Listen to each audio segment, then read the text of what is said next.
Annapoorneshwari station ಒಳಗೆ ಏನು ಕಾಣದ ಹಾಗೆ ಶಾಮಿಯಾನ ಹಾಕಿದ್ದಾರೆ. ಅನ್ನಪೂರ್ಣೇಶ್ವರಿ ಸ್ಟೇಷನ್ ಒಳಗಡೆ ಮಾಧ್ಯಮಗಳಿಗೆ ಯಾವ ದೃಶ್ಯವೂ ಸಿಗದ ಹಾಗೆ ಅಲ್ಲಿ ಶಾಮಿಯಾನ ಅಳವಡಿಕೆ ಮಾಡಿದ್ದಾರೆ.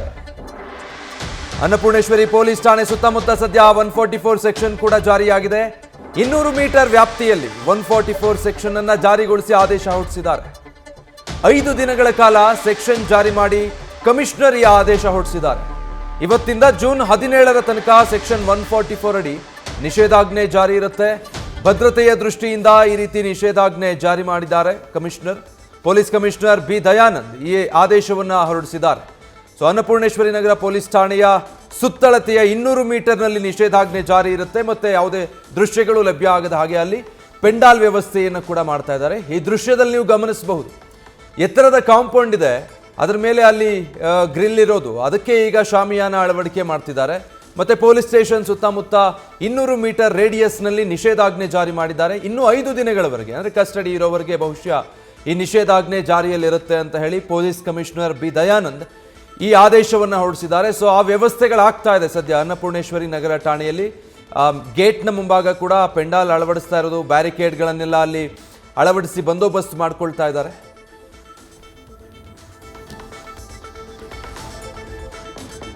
ಡೀಟೇಲ್ಸ್ ಕೊಡ್ತಾರೆ ಆ ಪೊಲೀಸ್ ಸ್ಟೇಷನ್ ಸಮೀಪದಿಂದ ನಮ್ಮ ಪ್ರತಿನಿಧಿ ಶಿವಕುಮಾರ್ ಲೈವ್ ನಲ್ಲಿ ಜಾಯ್ನ್ ಆಗ್ತಾ ಇದ್ದಾರೆ. ಶಿವಕುಮಾರ್, ಭದ್ರತೆ ಒಂದೇ ಕಾರಣನ ಯಾಕಾಗಿ ಇಷ್ಟೆಲ್ಲ ವ್ಯವಸ್ಥೆ 144 ಸೆಕ್ಷನ್ ಓಕೆ, ಪೆಂಡಾಲ್ಗಳನ್ನ ಹಾಕಿ ಮಾಧ್ಯಮಗಳಿಗೆ ದೃಶ್ಯಗಳು ಸಿಗದ ಹಾಗೆ ಮಾಡ್ತಾ ಇರೋದು, ಇತರೆ ವ್ಯವಸ್ಥೆಗಳನ್ನ ಕಲ್ಪಿಸ್ತಾ ಇರೋ ಉದ್ದೇಶ ಏನು ಶಿವಕುಮಾರ್?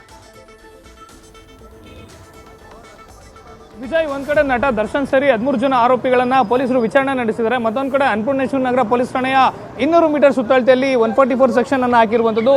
ಪೊಲೀಸ್ ಠಾಣೆಯ ಮುಂಭಾಗದಲ್ಲಿ ನಾನು ಇದ್ದೀನಿ, ಅದರ ಲೈವ್ ವಿಜುವಲ್ಸ್ ತೋರಿಸುವಂತ ಪ್ರಯತ್ನವನ್ನ ಮಾಡ್ತೀನಿ. ಸುಮಾರು ಅನ್ನಪೂರ್ಣೇಶ್ವರಿ ನಗರ ಪೊಲೀಸ್ ಠಾಣೆ ಮುಂಭಾಗದಲ್ಲಿ 12 ಅಡಿ ಎತ್ತರದ ಕಾಂಪೌಂಡ್ ಇದ್ರೂ ಕೂಡ ಮಾಧ್ಯಮಗಳಿಗೆ, ಅದರಲ್ಲೂ ಕ್ಯಾಮ್ರಾಗೆ ಯಾವುದೇ ವಿಜುವಲ್ ಸಿಗಬಾರ್ದು ಅಂತೇಳಿ ಇಡೀ ಪೊಲೀಸ್ ಠಾಣೆಯ ಸುತ್ತಲೂ ಕೂಡ ಪೆಂಡೈಲ್ ಹಾಗೂ ಶಾಮಿಯಾನದ ವ್ಯವಸ್ಥೆಯನ್ನು ಹಾಕಿರುವಂತದ್ದು. ಅಂದ್ರೆ ಠಾಣೆಯ ಹೊರಭಾಗದಿಂದ ಯಾವುದೇ ವಿಜುವಲ್ಸ್ ಕೂಡ ದೊರಕಬಾರ್ದು ಅಂತೇಳಿ ಹಾಕಿದ್ರೆ, ಮತ್ತೊಂದು ಕಡೆ ಪೊಲೀಸ್ ಠಾಣೆಯ ಮುಖ್ಯ ದ್ವಾರವನ್ನ ಹೊರತುಪಡಿಸಿ ಎಲ್ಲಾ ಕಿಟಕಿಗಳನ್ನು ಕೂಡ ಕ್ಲೋಸ್ ಅನ್ನ ಮಾಡಿ ಪೊಲೀಸ್ ಅಧಿಕಾರಿಗಳು ತನಿಖೆಯನ್ನು ಮುಂದುವರಿಸಿರುವಂತದ್ದು. ಅಂದ್ರೆ ಬೆಂಗಳೂರು ಪೊಲೀಸ್ ಇತಿಹಾಸದಲ್ಲೇ ಕೊಲೆ ಆರೋಪಿಯೊಬ್ಬನ ವಿಚಾರಣೆ ಮಾಡುವಂತ ಸಂದರ್ಭದಲ್ಲಿ ಠಾಣೆಗೆ 144 ಸೆಕ್ಷನ್ ಹಾಕಿರುವಂತದ್ದು ಬೆಂಗಳೂರು ಪೊಲೀಸ್ ಇತಿಹಾಸದಲ್ಲೇ ಇದು ಮೊದಲು ಅಂತೇಳಿ ಹೇಳಲಾಗ್ತಿದೆ. ಅಂದ್ರೆ ಕೊಲೆ ಪ್ರಕರಣದಲ್ಲಿ ಆರೋಪಿಯಾಗಿರುವಂತಹ ದರ್ಶನ್ ಇದರಲ್ಲೂ ಕೂಡ ಒಂದು ದಾಖಲೆಯನ್ನ ಬರೆದಿರುವಂತದ್ದು. ಅಂದ್ರೆ ಆತ ಕೊಲೆ ಪ್ರಕರಣದಲ್ಲಿ ಆರೋಪಿಯಾಗಿ ವಿಚಾರಣೆಯನ್ನು ಎದುರಿಸುವಂತಹ ಸಂದರ್ಭದಲ್ಲಿ ಆಯಾ ಠಾಣೆಗೆ 144 ಸೆಕ್ಷನ್ ಹಾಕಿದರೆ. ಸದ್ಯ ಲೈವ್ ವಿಜುವಲ್ಸ್ ಅನ್ನು ತೋರಿಸುವಂತ ಪ್ರಯತ್ನವನ್ನು ಮಾಡ್ತೀನಿ. ಹೀಗೆ ಆಲ್ರೆಡಿ ಠಾಣೆಯ 3 ಕಡೆಗಳಲ್ಲೂ ಕೂಡ ಪೆಂಡಲ್ ಹಾಗೂ ಶಾಮಿಯಾನವನ್ನು ಹಾಕುವಂತ ಕೆಲಸವನ್ನು ಪೊಲೀಸ್ ಅಧಿಕಾರಿಗಳು ಮಾಡಿದ್ದಾರೆ. ಆದ್ರೆ ಠಾಣೆಯ ಹಿಂಬದಿಯಲ್ಲೂ ಕೂಡ, ಅಂದ್ರೆ ಠಾಣೆಯ ಹಿಂಬದಿಯಿಂದ ಮಾಧ್ಯಮಗಳಿಗೆ ಯಾವುದೇ ರೀತಿಯಂತ ದೃಶ್ಯಾವಳಿಗಳು ಲಭ್ಯ ಆಗಬಾರ್ದು ಅಂತೇಳಿ ಠಾಣೆಯ 4 ಕಡೆಗಳಲ್ಲೂ ಕೂಡ ಪೆಂಡಲ್ ಹಾಗೂ ಶಾಮಿಯಾನ ಹಾಕುವಂತ ವ್ಯವಸ್ಥೆಯನ್ನು ಪೊಲೀಸ್ ಅಧಿಕಾರಿಗಳು ಮಾಡ್ತಿರುವಂತದ್ದು. ಪ್ರಕರಣದಲ್ಲಿ ನಟ ದರ್ಶನ್ ಒಬ್ಬ ಸೆಲೆಬ್ರಿಟಿ, ಸ್ಯಾಂಡಲ್ವುಡ್ ನ ಮೈನ್ ಲೀಡ್ ಆಕ್ಟರ್ ಆಗಿದ್ದಾನೆ. ಜೊತೆಗೆ ದರ್ಶನ್ ಸೇರಿದಂತೆ ಪ್ರಕರಣದಲ್ಲಿ ಮತ್ತೋರ್ವ ಆರೋಪಿ, ಇಲ್ಲಿ ನಾವು ಇನ್ನೊಂದು ಇಂಪಾರ್ಟೆಂಟ್ ವಿಚಾರವನ್ನು ಗಮನಿಸುವಂತದ್ದಾದ್ರೆ, ಮತ್ತೋರ್ವ ಪ್ರಮುಖ ಆರೋಪಿ ಪ್ರಕರಣದಲ್ಲಿ ಆತನನ್ನ A13 ಮಾಡ್ಕೊಂಡಿರುವಂತದ್ದು. ಅಂದ್ರೆ 13ನೇ ಆರೋಪಿಯನ್ನ ಮಾಡ್ಕೊಂಡಿದ್ದಾರೆ, ದೀಪಕ್ ಅಂತೇಳಿ. ಆತ ರಾಜ್ಯದ ಓರ್ವ ಪ್ರಭಾವಿ ರಾಜಕಾರಣಿಯ ಸಂಬಂಧಿ ಅನ್ನೋ ಮಾಹಿತಿ ಸದ್ಯಕ್ಕೆ ಸಿಗ್ತಿರುವಂತದ್ದು. ಪೊಲೀಸ್ ಅಧಿಕಾರಿಗಳು ಈ ಪ್ರಕರಣದಲ್ಲಿ ಉತ್ತಮವಾಗಿ ಕಾರ್ಯವನ್ನ ನಿರ್ವಹಿಸಿದ್ರು ಅಂತೇಳಿ ಪೊಲೀಸ್ ಅಧಿಕಾರಿಗಳಿಗೆ ಎಲ್ಲೆಡೆ ವ್ಯಾಪಕ ಪ್ರಶಂಸೆ ವ್ಯಕ್ತವಾಗಿತ್ತು. ಆದ್ರೆ ಸದ್ಯಕ್ಕೆ ಪೊಲೀಸ್ ಅಧಿಕಾರಿಗಳ ನಡೆ ತುಂಬಾನೇ ಅನುಮಾನಗಳಿಗೆ ಕಾರಣವಾಗಿರುವಂತದ್ದು. ಅಂದ್ರೆ ಯಾವಾಗ ಪ್ರಕರಣ ದಾಖಲಾಗುತ್ತೆ, ಪ್ರಕರಣ ದಾಖಲಾದಂತ ನಂತರದಲ್ಲಿ ದರ್ಶನ್ ಅನ್ನ ಪೊಲೀಸರು ಅರೆಸ್ಟ್ ಮಾಡ್ತಿದ್ದಂತೆ, ದರ್ಶನ್ ಎಷ್ಟೇ ಪ್ರಭಾವಿ ಆಗಿದ್ರು ಕೂಡ ಆತನನ್ನ ಅರೆಸ್ಟ್ ಮಾಡಿದ್ದಾರೆ ಅಂತೇಳಿ ಕರ್ನಾಟಕ ಪೊಲೀಸರಿಗೆ ಒಳ್ಳೆ ಹೆಸರು ಬಂದಿತ್ತು. ಆದ್ರೆ ಸದ್ಯಕ್ಕೆ ಪೊಲೀಸ್ ಠಾಣೆಯ ಮುಂಭಾಗದಲ್ಲಿ ನಡೆಯುತ್ತಿರುವಂತಹ ಡೆವಲಪ್ಮೆಂಟ್ಸ್ ಅನ್ನ ನೋಡಿದ್ರೆ ಎಲ್ಲ ಒಂದ್ ಕಡೆ ಆರೋಪಿಗಳನ್ನ ರಕ್ಷಣೆ ಮಾಡ್ಲಿಕ್ಕೆ ಪರೋಕ್ಷವಾಗಿ ಪೊಲೀಸ್ ಅಧಿಕಾರಿಗಳು ನೆರವಾಗ್ತಿದ್ದಾರೆ ಅನ್ನೋ ಹಲವು ಅನುಮಾನಗಳು ಕಾಡ್ತಿರುವಂತದ್ದು. ವಿಜಯ್, ಸೊ ಶಿವಕುಮಾರ್, ಈಗ ಪೆಂಡಾಲ್ ಹಾಕಿ ವಿಜುವಲ್ಸ್ ಸಿಗದ ಹಾಗೆ ಮಾಡೋದು ಅಥವಾ ಪೊಲೀಸ್ ಸ್ಟೇಷನ್ಗೆನೆ 144 ಸೆಕ್ಷನ್ ಮಾಡೋದು, ಪೊಲೀಸರ ಈ ನಡೆ ಹಲವು ಪ್ರಶ್ನೆಗಳಿಗೆ ಕಾರಣ ಆಗೋದಿಲ್ವಾ? ಭದ್ರತೆ ದೃಷ್ಟಿಯಿಂದ ಆಯ್ತು, ಅಲ್ಲಿ ಬ್ಯಾರಿಕೇಡ್ಗಳನ್ನು ಹಾಕೊಳ್ಳಿ, ಸೆಕ್ಷನ್ 144 ಹಾಕ್ಲಿ, ಉಳಿದ ಹಾಗೆ ಪೊಲೀಸರು ಕೈಗೊಳ್ತಾ ಇರೋ ಕ್ರಮ ಇದೆ, ಏನ್ ಸಂದೇಶ ಕೊಡುತ್ತೆ ಅಂತ? ವಿಜಯ್, ಸದ್ಯದ ಡೆವಲಪ್ಮೆಂಟ್ಸ್ ಅನ್ನ ನೋಡಿದ್ರೆ ಸಾಕಷ್ಟು ಅನುಮಾನಗಳು ಮೂಡ್ತಿರುವಂತದ್ದು. 13 ಜನ ಆರೋಪಿಗಳನ್ನ ವಶಕ್ಕೆ ಪಡೆದಂತ ಮೊದಲನೇ ದಿನ, ಅಂದ್ರೆ 2 ದಿನಗಳ ಹಿಂದೆ ಅನ್ನಪೂರ್ಣೇಶ್ವರ ನಗರ ಪೊಲೀಸ್ ಠಾಣೆಗೆ ಬಿರಿಯಾನಿಯನ್ನ ಪೊಲೀಸರು ತರಿಸ್ತಾರೆ. ಆದ್ರೆ ಅದನ್ನ ಪೊಲೀಸ್ ಸಿಬ್ಬಂದಿಗೆ ಕೊಟ್ವಿ, ಆರೋಪಿಗಳಿಗೆ ಕೊಡ್ಲಿಲ್ಲ ಅನ್ನೋ ಸಮರ್ಥನೆಯನ್ನ ಪೊಲೀಸ್ ಅಧಿಕಾರಿಗಳು ಮಾಡ್ಕೊಂಡಿದ್ರು. ಆದ್ರೆ ಯಾವಾಗ ಆರೋಪಿಗಳು ಪೊಲೀಸ್ ಕಸ್ಟಡಿಯಲ್ಲಿ ಇದ್ದಂತ ಸಂದರ್ಭದಲ್ಲಿ ಆರೋಪಿಗಳಿಗೆ ಬಿರಿಯಾನಿ ತಂದ್ಕೊಟ್ರು ಅನ್ನೋ ಆರೋಪ ಕೇಳಿ ಬರುತ್ತೆ. ಆಗ ರಾಜ್ಯದ ಎಲ್ಲೆಡೆ ವ್ಯಾಪಕವಾದಂತಹ ಆಕ್ರೋಶ ವ್ಯಕ್ತ ಆಗುತ್ತೆ. ಅಂದ್ರೆ ಆರೋಪಿತ ಸ್ಥಾನದಲ್ಲಿರುವಂತಹ ವ್ಯಕ್ತಿ ಓರ್ವ ಸೆಲೆಬ್ರಿಟಿ ಆದ್ರೆ ಆತನಿಗೆ ಬಿರಿಯಾನಿ ಕೊಡ್ಲಿಕ್ಕೆ ಹೇಗೆ ಸಾಧ್ಯ, ಆತನ ಸಹಚರಿಗೆ ಹೇಗೆ ಬಿರಿಯಾನಿ ಕೊಡ್ಲಿಕ್ಕೆ ಸಾಧ್ಯ ಅಂತೇಳಿ ಸ್ವತಃ ಚಿತ್ರದುರ್ಗ ಸೇರಿದಂತೆ ಎಲ್ಲೆಡೆ ವ್ಯಾಪಕ ಆಕ್ರೋಶವನ್ನು ವ್ಯಕ್ತ ಆಗುತ್ತೆ. ಜೊತೆಗೆ ಕಳೆದ 2-3 ದಿನಗಳಿಂದಲೂ ಕೂಡ ನಟ ದರ್ಶನ್ ಪೊಲೀಸ್ ಅಧಿಕಾರಿಗಳ ಬಳಿ ಸಿಗರೆಟ್ಗೆ ಬೇಡಿಕೆಯನ್ನ ಇಡ್ತಿದ್ದಾರೆ ಅನ್ನೋ ಮಾಹಿತಿ ಇರುವಂತದ್ದು. ಅಂದ್ರೆ ನನ್ಗೇನು ಕೇಳ್ಬಿಡಿ ಸರ್, ಒಂದು ಕೈ ನಡುತ್ತಿದೆ, ಒಂದು ಸಿಗರೆಟ್ ಅನ್ನ ಕೊಡಿ ಅಂತೇಳಿ ದರ್ಶನ್ ಬೇಡಿಕೆಯನ್ನ ಇಡ್ತಿದ್ದಾರೆ ಅಂತೇಳಿ ಪೊಲೀಸ್ ಮೂಲಗಳಿಂದನೇ ಮಾಹಿತಿ ಬಂದಿದ್ವು. ಆದ್ರೆ ಇವತ್ತು ದಿಢೀರನೆ ಏಕಾಏಕಿ ಇಡೀ ಸ್ಟೇಷನ್ ಸುತ್ತಮುತ್ತ 144 ಸೆಕ್ಷನ್ ಹಾಕಿರುವಂತದ್ದು. ಅಂದ್ರೆ ಬೆಂಗಳೂರು ಪೊಲೀಸ್ ಇತಿಹಾಸದಲ್ಲೇ ಕೊಲೆ ಆರೋಪಿ ಒಬ್ಬನ ವಿಚಾರಣೆ ಮಾಡುವಂತ ಸಂದರ್ಭದಲ್ಲಿ ಆ ಠಾಣೆಗೆ 144 ಸೆಕ್ಷನ್ ಅನ್ನು ಹಾಕ್ತಾರೆ. ಅಂದ್ರೆ